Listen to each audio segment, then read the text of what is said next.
Hi, I'm Lindsay, and welcome to the final week of our meal prep series. I hope you've enjoyed planning and preparing these recipes with me.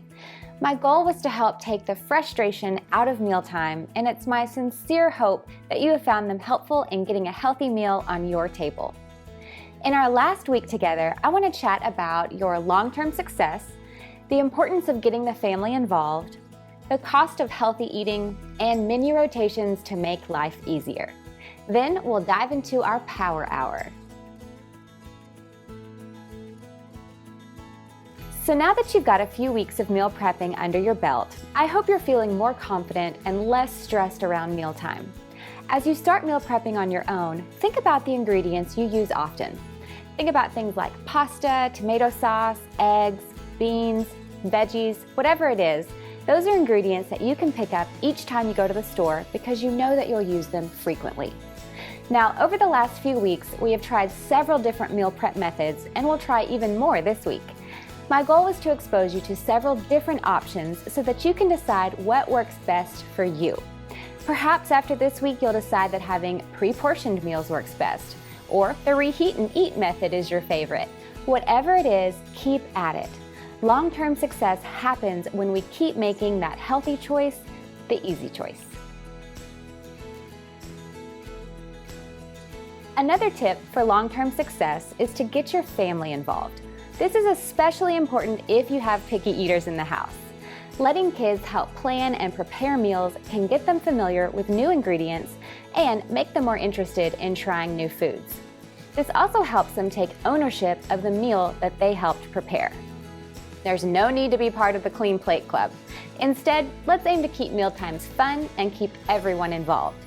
I find this helps mealtime go much smoother. And remember, if you have a picky eater, it can take repeated exposures to new foods before kids, and sometimes even adults, will start to accept that food. So keep them guessing by preparing foods in new ways. Maybe you prepare a vegetable that isn't super popular in your house by roasting it one week, using it in a crock pot meal on another week, and then serving it raw with their favorite dip. Help them see that broccoli, for instance, doesn't have to be boiled to death to be part of the dinner plate. It can be made into broccoli rice, slathered with a bit of real butter and salt, or dipped into ranch dip. Keeping your family involved will help teach them lifelong skills and habits to keep them healthy for good. One barrier I hear often is that healthy eating is so expensive. Now, while healthy eating can be expensive if you're purchasing fancy ingredients that you only use once, or even supplements, real, whole foods can be inexpensive and part of your weekly grocery list. Our weekly grocery lists have cost me no more than $50 to $60 each week, and that's just assuming that I have a few spices and pantry staples. I have tried not to use too many crazy ingredients, and with that, I hope that you can see that you can eat healthy on any budget. Our last topic this week is menu rotations. Now, there's no need to reinvent the wheel each week, and like I've said before, if you don't enjoy poring over Pinterest, cookbooks, or food blogs for recipes, then simply write down your family's favorite recipes on a sheet of paper, and each week just pick a few to make. Perhaps you add one new meal every few weeks, and if your family loves it, it goes on the list. You can then rotate menus. So for example, after our 4 weeks together, simply repeat the 4 weeks again. You'll already be comfortable with the recipes because you've made them before, and now you can make tweaks that you'd like for this time around. Remember, always try and make that healthy choice the easy choice. Now let's get to our Power Hour. This week, our recipes include slow cooker chicken tacos, cilantro lime rice, a potato, quinoa, and arugula bowl, a chopped Asian salad, an oatmeal bake, frozen peanut butter bananas, and bento boxes. Wow, let's get to work. So during our Power Hour, we will cook our quinoa, make our oatmeal bake from start to finish. We'll also prep components for our bento boxes, arugula bowl, and chopped salad, and then we'll put our slow cooker meal together and prep our bananas for the freezer. To get started with our power hour, I am going to be preparing our quinoa for our sweet potato and arugula salad. Now, if quinoa is new to you, and yes, it's pronounced quinoa, not quinoa, I hear that quite often. Quinoa is just a really great alternative to something like brown rice or white rice. It's got lots of protein in it. It is high in carbohydrates, so if you're counting your carbohydrates, that's something to be mindful of. But I just love it. It has kind of a nutty flavor, and it just gives it a different take than just your normal brown rice. So, not that there's anything wrong with brown rice, but I just like to change things up. You cook it the same way. It's a 2-to-1 ratio. So I'm gonna do 1 cup of dried quinoa, and then I'm gonna do 2 cups of water. You could also, if you had some leftover chicken or vegetable broth, you could easily use that for your liquid instead of water. It is up to you. So we'll do our 1 cup of quinoa, we'll do a 1/2 teaspoon of salt, and then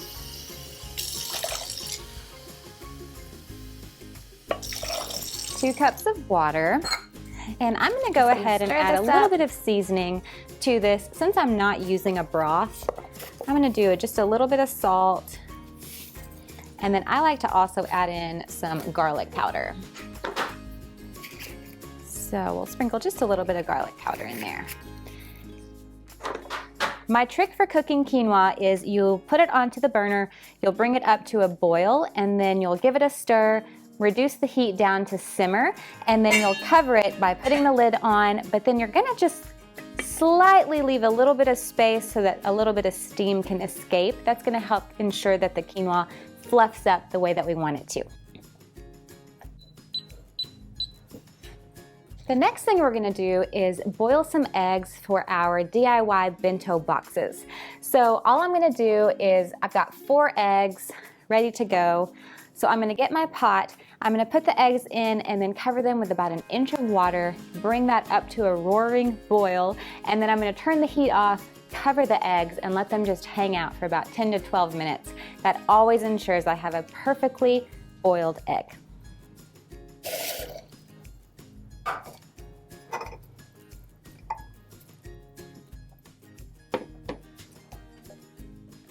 Okay, the next thing we're gonna do is we're gonna be preparing a peanut butter banana freezer snack / breakfast. This is one of those things that you could have as a grab and go for breakfast, or you could have it after school, or just as a great snack on the weekends, whenever you guys want it. This is one of my daughter's favorites. She loves to help me make these, so if you have kids, I encourage you guys to get them involved. So what I've got is just a pan. I've done a little bit of parchment paper, and then we've got some popsicle sticks that I pulled from our little craft section at home. I've got some ripe bananas, and I'm just gonna peel them, and then we're gonna cut them in half, or break them in half, and then they're gonna become kind of like little banana popsicles. So, my daughter thinks it's so fun to get to cut these in half. So you just cut them in half, and then you take your popsicle stick and you just kind of make it into a little popsicle. Aren't those cute? So then I'm just gonna lay them out and pop them back into the freezer for a little while so that they'll firm up. And then we're gonna coat them with some peanut butter and then a fun ingredient that makes breakfast a little extra special.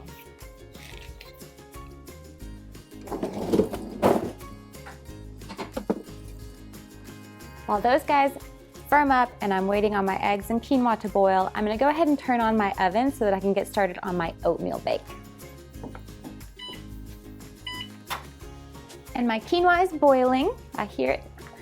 So I'm gonna give it a stir. And what you're looking for is that the little quinoas will start to, the little grains will start to pop, and that's when they get real tasty. So I'm gonna turn my heat down to a simmer. Put the lid on, and again, just leaving a little tiny bit of space for some steam to be able to escape. My eggs aren't boiling yet, so I'm gonna leave those there.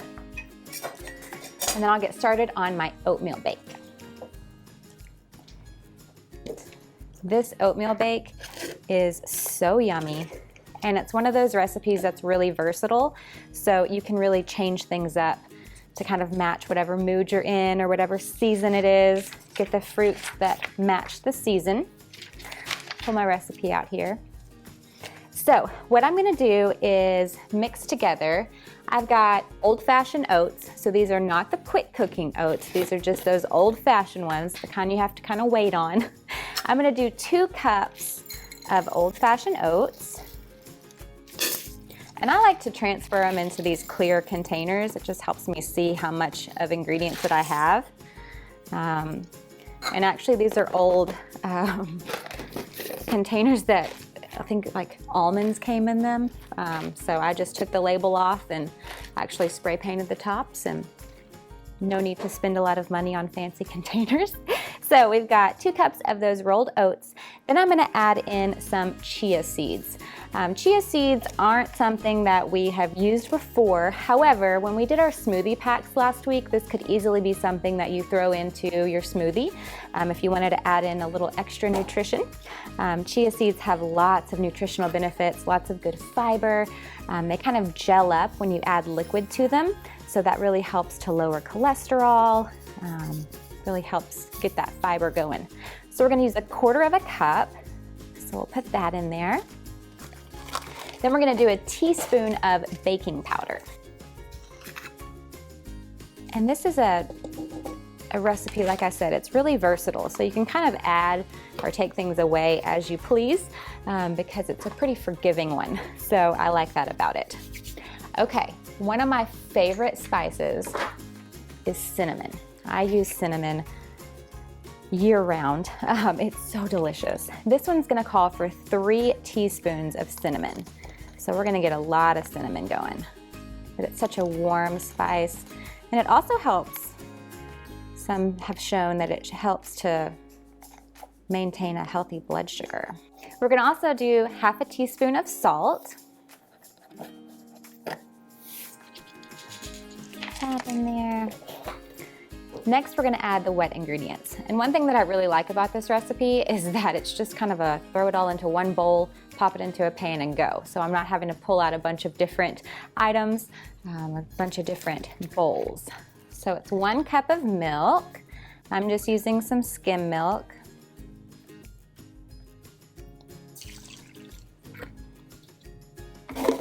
It's 3 egg whites. So 3 egg whites. So we'll see if I can get these separated. You can also use the like the egg beater version. That's just the egg whites, if you didn't want to have to worry about separating them. Okay, we've got our 3 egg whites. The next thing we need is 1 cup of yogurt. I'm choosing to use just a vanilla Greek yogurt. I like the Greek yogurt because it has a lot of protein in it. So it's just an easy way to boost up the protein content.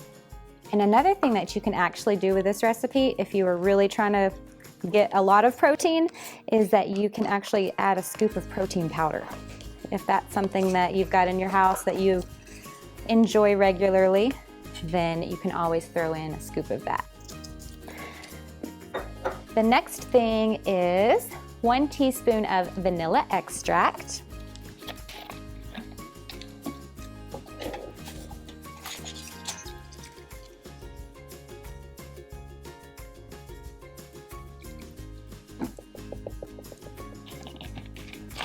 Then we're gonna do 1/3 cup of honey.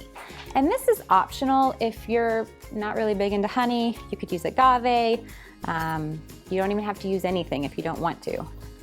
But I like the little bit of sweetness that it imparts. Actually, I'm just gonna take the lid off.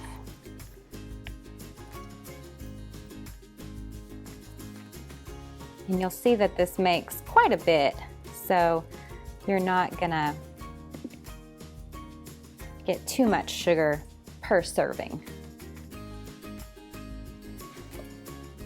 Now we're just gonna stir it up. And then at this point, like I said, it can get really versatile. So You could throw in some sliced bananas. You could throw in raisins or dried cranberries. You could really throw in anything, that protein powder if you wanted to. But today, I've chosen to throw in about a cup of fresh blueberries.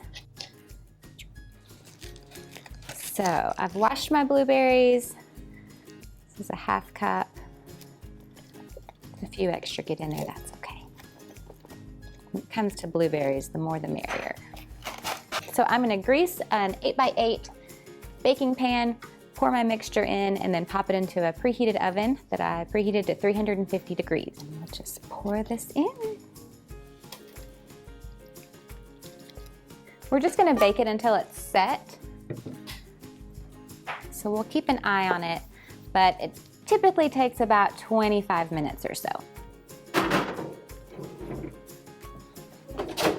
Okay, I hear my eggs boiling, so I'm gonna go check those guys. We are up to a boil, so I'm gonna turn the heat off, put the lid on, and then just leave them be for about 10 to 12 minutes. I can also check my quinoa while I'm over here. Ooh, it's looking good. It's almost done. I'm basically just waiting for all of that water to get absorbed, and then I'll just be able to fluff it up and it'll be ready to go. Okay, the next thing I'm gonna do is make my peanut dressing for my chopped Asian salad. So I've just got a mason jar, and I'm gonna just put all the ingredients into the mason jar, shake it up, and then pop it into the fridge so it's ready to go when we make our salad. So, just a few ingredients in this. You could buy a store-bought peanut dressing if you prefer. I just like the flavor of this dressing, particularly this recipe.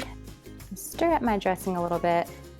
I like to buy the natural peanut butters. I always try to find one that doesn't have hydrogenated oils in it. If I can stay away from hydrogenated oils, all the better. 1 tablespoon of our natural peanut butter.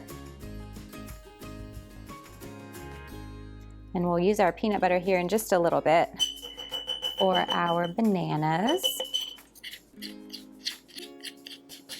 If you have a nut allergy in your family, you can always use a different type of nut butter. You can use like a cashew or an almond butter, or you could even use a completely nut-free option like a sun butter or a wow butter. That's another option. Okay, the next thing is gonna be 2 tablespoons of honey. Y'all see why I got the big thing of honey. I like using honey. All right, we need 2 tablespoons of soy sauce. So you'll notice that I'm not adding salt to this because your soy sauce is gonna have all the salt that you need. I did choose a low sodium soy sauce, so that's always an option as well. If you find that this is too salty for you, you can always decrease the amount of soy sauce if you'd like to. Okay, the next thing is 2 tablespoons of rice vinegar. This might be something that you already have in your pantry, but if not, it's definitely a good thing to keep on hand. You might not use it every single week, but it's kind of like our sesame oil, where we'll use it just enough to where it imparts a lot of yummy flavor, and it's not expensive, so it's definitely a good pantry staple to have on hand. We're gonna add in half a teaspoon of sesame oil. This packs a lot of flavor in just a little amount, so you don't need very much. And then we're gonna do 1 tablespoon of olive oil. This will just kind of help emulsify it all together. And that's it. So you have this delicious peanut dressing, homemade. You control all the ingredients in there, and it's ready to go for our Asian chopped salad night. The next thing I'm going to do is chop up our bell pepper for our salad night. So I'm just gonna chop this guy up, pop him into a baggie, and call it good. You could always do strips as well if your family prefers that. You're gonna be amazed at how quickly this salad comes together come mealtime. I'm gonna label this baggie so I know exactly what recipe it's for. So my dressing and my peppers are all done. The next thing I wanna do is check my quinoa, and then I'm ready to make my crock pot meal. So let's check our quinoa. So I'm gonna pop it off the heat, turn my heat off. As you'll see, the water has absorbed and it's just fluffing up really nicely. So now we'll just let it cool. And then once it's cool, then we can transfer it into a container to reheat it and eat it later in the week. Okay, next up, we're gonna work on our chicken tacos. So this one is really difficult to put together. Bear with me. We're gonna put in 1 cup of salsa.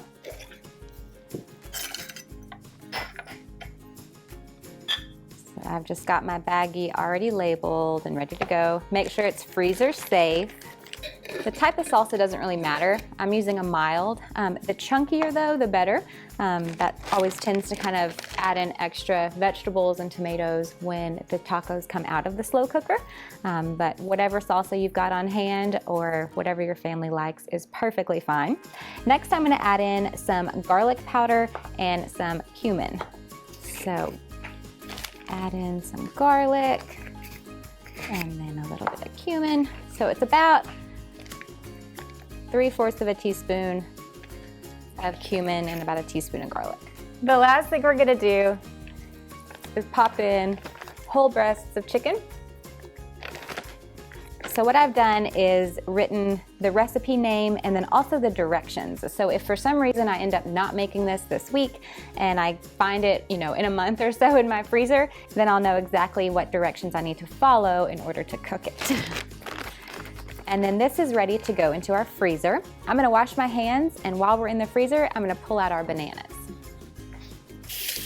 Now this is the fun part. So I'm gonna work on my peanut butter bananas.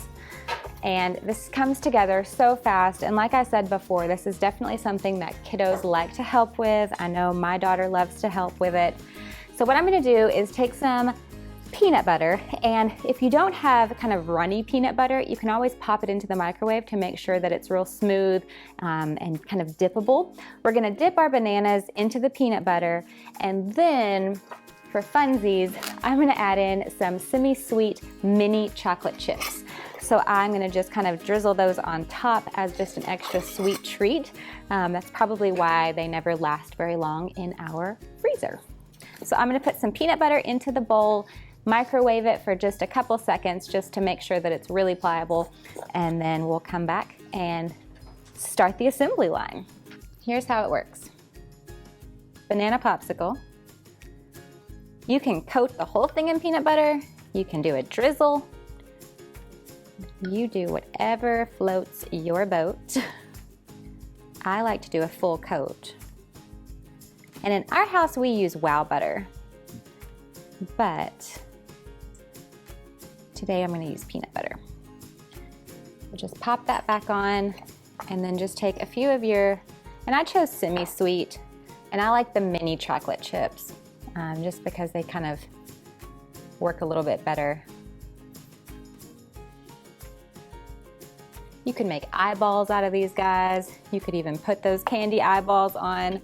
Whatever you want to do to make the food more fun, go for it.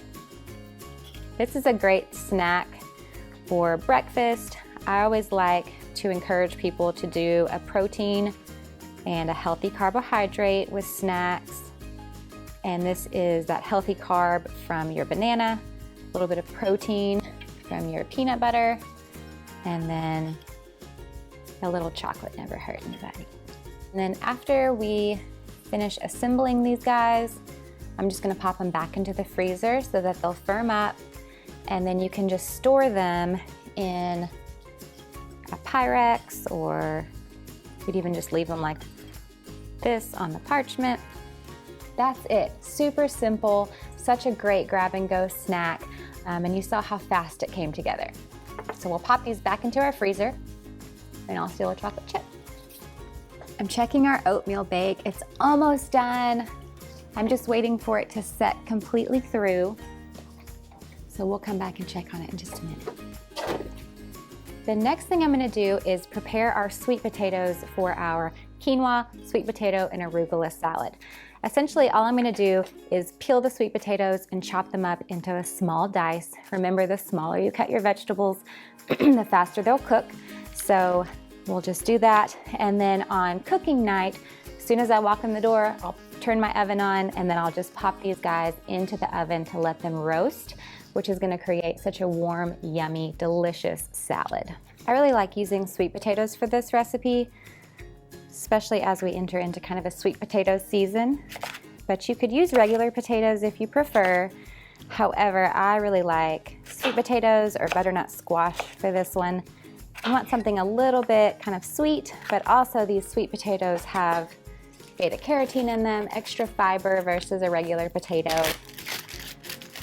So anytime that I can kind of amp up the nutrition, I try to. So I've got my sweet potatoes that are ready to go. I'm just gonna roast these when it's time for dinner later on this week. So I've got my eggs off of the stove. I'm just gonna run some cool water to kind of stop the cooking process. Like we were talking about with batch cooking, this would be a really great opportunity to add in even some extra eggs and then hard boil those to have for snacks later on in the week. If you've ever been to a famous coffee shop, you might have noticed that sometimes they'll have these little bento boxes that have different snack items in them. I love to do this for actual mealtime, so like a lunch, or even after school or on the way to a practice. It's a really easy grab and go meal to have on hand. And I'm just gonna use these little containers. They're grab and go, they're dishwasher safe, they're super handy to have available. So I'm gonna add in a few different items, some protein items, some carbohydrates, get lots of different things going on so that this will be a healthy and balanced lunch or pretty big snack or pre-game meal. So the first thing I'm gonna do is I'm gonna add in one of our hard-boiled eggs. Now for this, you could go ahead and slice your egg and put it in there with some salt and pepper if that's how you prefer to have your hard-boiled egg, or you could just peel it and leave it in there whole, which is actually what I'm gonna do. So we'll have one hard-boiled egg in our little box. We're also gonna do half of an apple. So I've already washed my apples, and a couple ways you can do this. You could always slice them up really thin. You could do just, kind of like this, and you can just kind of eat as you wish. I like to take out the core though on 2 big slices, and then I put them face down so that they don't brown as easily. You could also brush them with a little bit of lemon juice if you'd like to kind of keep them from browning. So those guys go in. I'm also gonna put in a little bit of a nut butter just so that I can dip my apples in there if I want to. So just about 1 tablespoon. Doesn't have to be a lot. You could also put this in a separate container if you're afraid that it might touch another food that you don't want it to. And then I love these flat out breads or the sandwich thins. They're such a great multi-grain, whole grain option. So I'm just going to cut these into little wedges, just like that. And then we'll do 4 wedges in each of our boxes.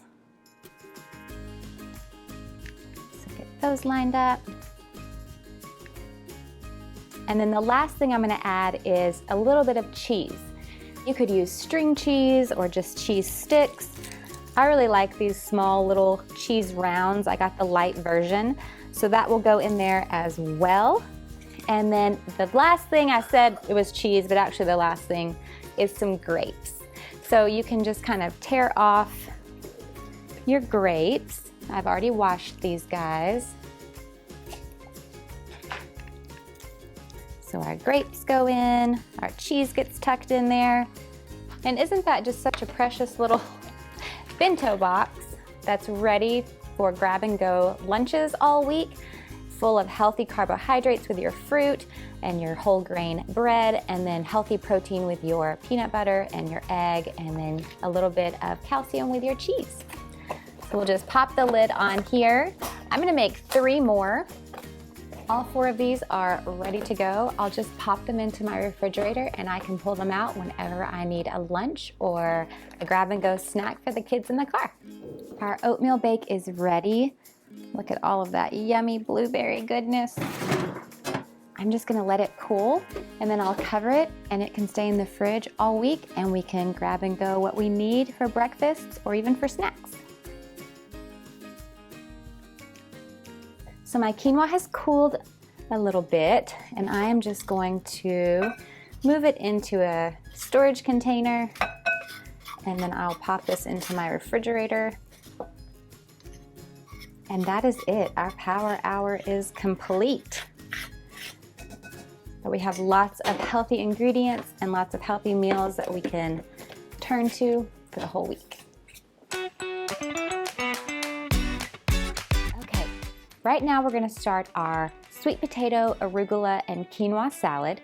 The first thing I need to do, just walked in, got my pan out with my parchment paper, got my sweet potatoes out, and now I'm gonna preheat my oven to 425 degrees. So this comes together really quickly. The longest part is just getting the sweet potatoes to roast.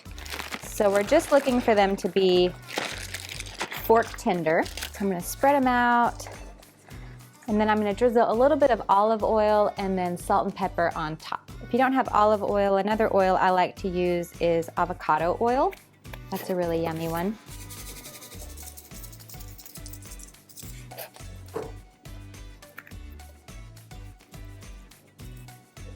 All right, just make sure these are all coated.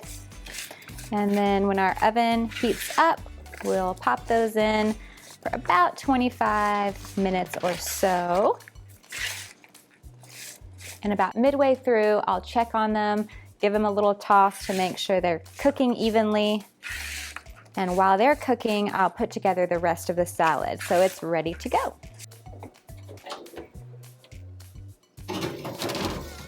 So for the rest of the salad, it comes together so quickly. Once the roasted potatoes come out, I'm gonna toss them with a little bit of honey, and then we'll add them to the rest of our components. Tonight I'm gonna be using a baby arugula as our green. I love arugula. It's got a little bit of a peppery bite to it, so it adds a little bit of interest versus just your traditional romaine or, butter leaf lettuce. But you can use whatever you have on hand or whatever your family prefers, and you can use the whole thing and toss it all together, or you can make individual plates, whatever works best for you guys. Pre-done salad mixes are so handy. I love having them around. We also have our chopped red bell pepper. Add some beautiful vibrance. The more colors on your plate, the better. Remember that different color vegetables and fruits offer different types of nutrients. The next thing I'm gonna add in are some chopped pecans. If you don't like pecans, choose something different. I like the kind of the soft bite that the pecan has. You could also do walnuts or slivered almonds. So the next thing I'm gonna add in is our cooked quinoa. You can add all of this, you can add some of it, whatever floats your boat. I love quinoa and I love that it's that healthy carbohydrate and it just adds a little something different to your salad. Next, I'm gonna sprinkle in some feta. One thing about cheese, when people start to try to eat healthy, I know that they tend to kind of see cheese as, oh, it's, not really great for me. And while a lot of cheese isn't great for you, a little bit is just fine. And one of my biggest tips, especially when I do like grocery store tours and such, is I tell people that when it comes to cheese, try choosing the strongest flavor of cheese that you like, because you don't have to use as much of it in order to get the flavor from it. So think about using something like a mozzarella cheese, which doesn't have a very strong flavor. You kind of have to use a lot of it in order to taste it. versus something like a feta cheese, a goat cheese, a blue cheese, or something like a Vermont sharp cheddar. Has a lot of flavor in just a little bit. So you don't need very much in order to really taste it. All right. So I used about half a container, but you can use however much you like. So that is ready. All I have to do now is wait for my sweet potatoes to finish roasting, and then I'll show you how I'll finish this salad up. We're gonna complete our quinoa, sweet potato, and arugula salad. You'll notice that our sweet potatoes are still warm, fresh out of the oven. So I'm gonna transfer them into a big bowl. To this, I'm gonna add in a little bit of honey, and then I'm also gonna add in a few scallions, and then I'm gonna toss it to make sure it's completely coated, and then we'll combine it with our arugula salad that we've already prepared. Just like we did before, I'm gonna just use my scissors, a good squirt of honey. So this salad doesn't have any, quote, dressing. It just has the honey, and then the warmth from the sweet potatoes kind of makes it taste like a dressing, especially once it hits that feta. Then we'll add in all of our sweet potatoes. This is always such a crowd pleaser. It's beautiful, colorful, and it comes together really quickly once the sweet potatoes are roasted up. So those warm sweet potatoes are hitting that feta, kind of making it melt just a little, but dinner on the table in less than 30 minutes.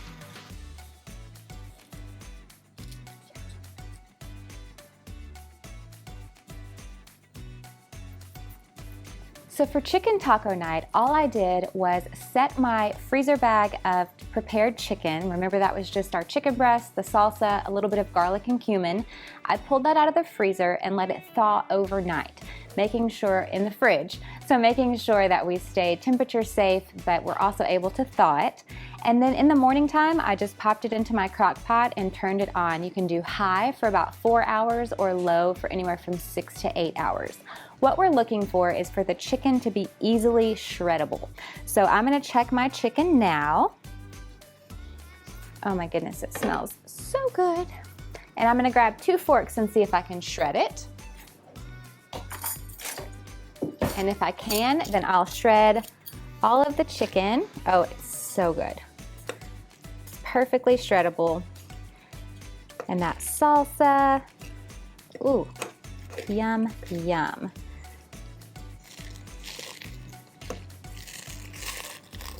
So the flavor of the salsa and that garlic and cumin have just really permeated through the whole chicken. And now it kind of has a little bit of a sauce.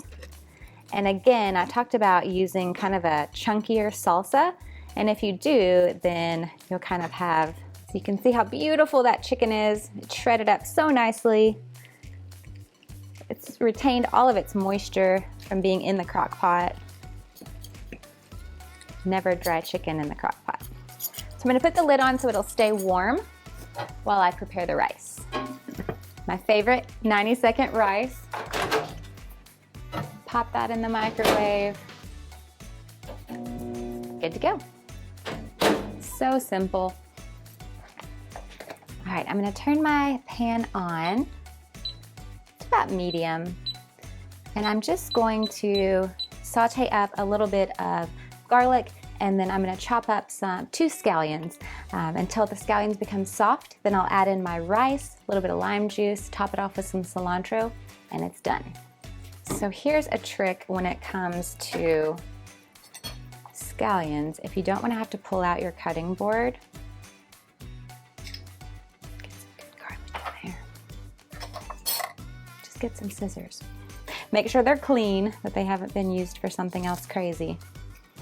And then you're just going to cut those guys up.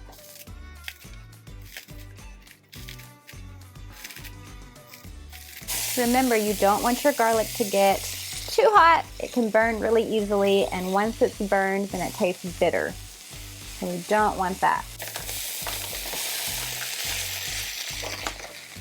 So this is just a fun way to kind of jazz up traditional brown rice, which can be kind of boring on its own. Adding in those scallions and the lime juice really makes it go well with the tacos.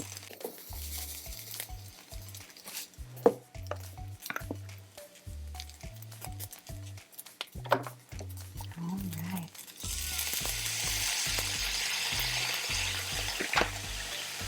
You can do lime juice to taste. I tend to like a lot of lime flavor.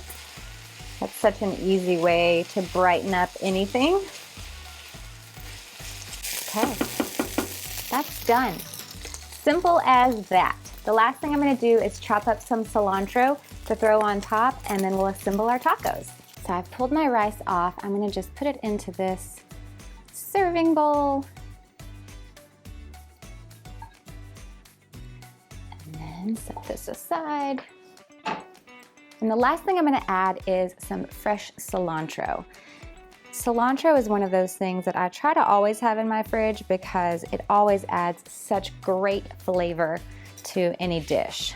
So the best thing to do is just kind of pull off the leaves. Try not to get too much of the stem.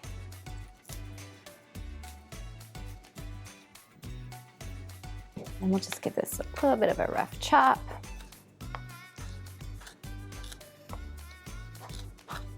Add that to our rice.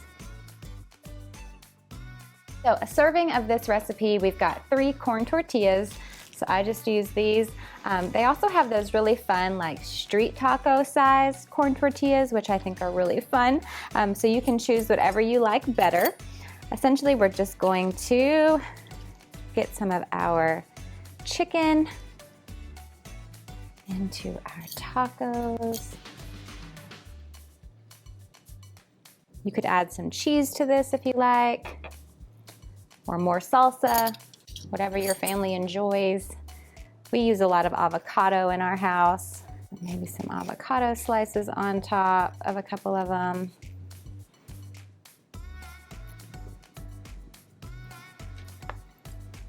And then maybe a little bit of some fresh cilantro, just kind of torn up.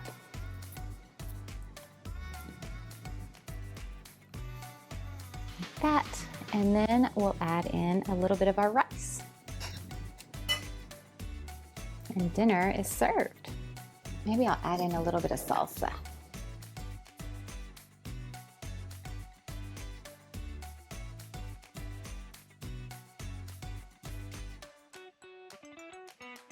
Now we're gonna make our Asian chopped salad. There's just a few things we have to do to prepare the salad. The first thing is, I'm gonna use edamame in here. Now you can get shelled edamame, however, my Kroger didn't have shelled edamame when I went, so I'm gonna just steam this bag, and then I'll just get to pop the edamame pods out of their shells. So this is gonna steam in the microwave for 5 to 7 minutes, and then I'm gonna let it cool, and while it cools, I'll prepare the rest of the salad. So the rest of the salad comes together so quickly. We have our peanut dressing that we already made, and all I'm gonna do is add in a bag of coleslaw mix. If you don't like the coleslaw mix, you can use something different, but I just love it because it already has some carrots added in. It's already shredded up for me, so I don't have to do any of the work. Our red bell pepper. Add in lots of fun color. I'm gonna add in 1 can of rinsed and drained garbanzo beans. You could also add in shredded chicken if you want to, or really any protein. I just like to keep this one plant-based and just use the garbanzo beans. And then the last thing is gonna be some fresh cilantro. It's such a colorful, crunchy, yummy salad. Sometimes I'll add cashews to it as well, just to add in even more crunch. Our edamame are out of the microwave. They're still a little warm, but I'm gonna show you how to kind of depod them. So they come in these cute little pods, and you just use your thumb to pop the edamame out. So obviously, if you had the pre-shelled ones, it's a little easier, but this salad comes together so quickly that what's a couple minutes of shelling edamame. I'm actually gonna serve a few on the side of the salads so that people can pop them themselves. because who doesn't like an activity with dinner? Just gonna toss everything together now. This is so colorful. Lots of vegetables, and then you have protein and healthy carbs from those garbanzo beans and that edamame. And then we'll just drizzle with our peanut dressing. So I just shook it up before I served it. Make sure everything kind of mixes up nicely.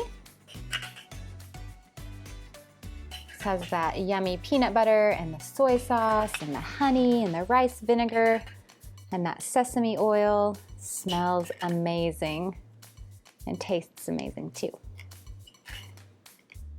All right. And just like that, dinner's served.